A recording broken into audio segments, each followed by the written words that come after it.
हरे कृष्णा। कुत्ते पालना सही है या गलत?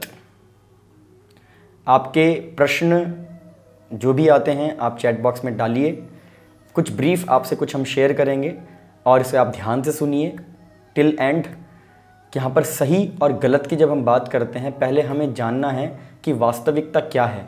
पालना, जब हम किसी को पाल रहे हैं, हम किसी की रेस्पॉन्सिबिलिटी ले रहे हैं, तो पहले हम खुद की रेस्पॉन्सिबिलिटी लें। एक डूबता हुआ व्यक्ति किसी और को बचा नहीं सकता, पहले उसे खुद को तैरना आना बहुत ज़रूरी है। तो दक्ष व्यक्ति वो है जो परिवार की जो रेस्पॉन्सिबिलिटी है, पहले उनको बहुत अच्छे से वो पालन करें। और परिवार में ना केवल अपनी पत्नी, अपने बच्चों का ही हम ध्यान दे रहे हैं, परिवार में हमारी माँ का भी हम ध्यान दे रहे हैं, हमारी माँ को भी हम अच्छे से लालन पालन कर रहे हैं। और गलत नहीं, आप कुत्तों का भी पालन कीजिए, आप बिल्ली, बकरी, भैंस सबका पालन कीजिए, सब कुछ, क्योंकि एक गृहस्थ होता है जो केवल पालन करना ही उसकी रेस्पॉन्सिबिलिटी होती है। शास्त्रों में 4 वर्ण हैं और 4 वर्णों में ब्राह्मण जो होते हैं, जो सभी को गाइड करते हैं, वो व्यवसाय नहीं करते हैं। जो ब्राह्मण होते हैं वो आश्रित होते हैं वैश्यों पे, क्योंकि वैश्य जो होते हैं वो भरण पोषण करते हैं, पालन करते हैं। और भरण पोषण वो ना केवल अपने परिवार का भरण पोषण करते हैं। वैदिक कल्चर में तो एक गृहस्थ खाने से पहले अनाउंस किया करता था, कोई व्यक्ति अगर भूखा है तो मेरे घर पे आइए और प्रसाद प्राप्त कीजिए। ये वैदिक कल्चर हुआ करता था। हम आज के कल्चर की बात नहीं कर रहे हैं, आप आज इस चीज़ को इम्प्लीमेंट नहीं कर पाएंगे, लेकिन शुकदेव गोस्वामी श्रीमद् भागवत में बताते हैं एक दक्ष व्यक्ति वो है जो अपनी जिम्मेदारियों को बहुत अच्छे से निभा ले।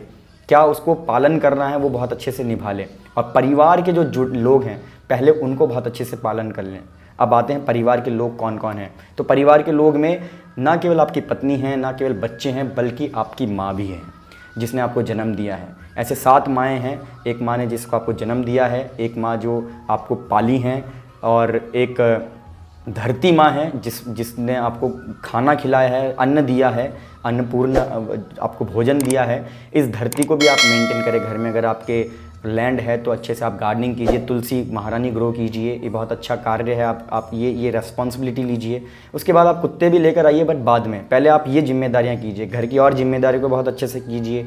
और गुरु पत्नी है, राज पत्नी है, ब्राह्मण पत्नी है। तो आज के ज़माने में गुरु पत्नी तो संभव नहीं है, राजपत्नी संभव नहीं है, क्योंकि वैदिक कल्चर में सब बहुत ही प्योर हुआ करते थे। लेकिन आप ब्राह्मणों की सेवा कीजिए, जो वैष्णव हैं उनकी सेवा कीजिए, आप रेस्पॉन्सिबिलिटी लीजिए, कुछ चैरिटी कीजिए, क्योंकि जो ब्राह्मण है, वैष्णव हैं, वो भी हर एक गृहस्थ पर डिपेंडेंट हैं। और उसके बाद ये सारी जब रेस्पॉन्सिबिलिटी आप बहुत अच्छे से कर सकते हैं, फिर उसके बाद आती है एक और बहुत इंपॉर्टेंट माँ, और वो है गाय। गाय और पशुओं से अलग है।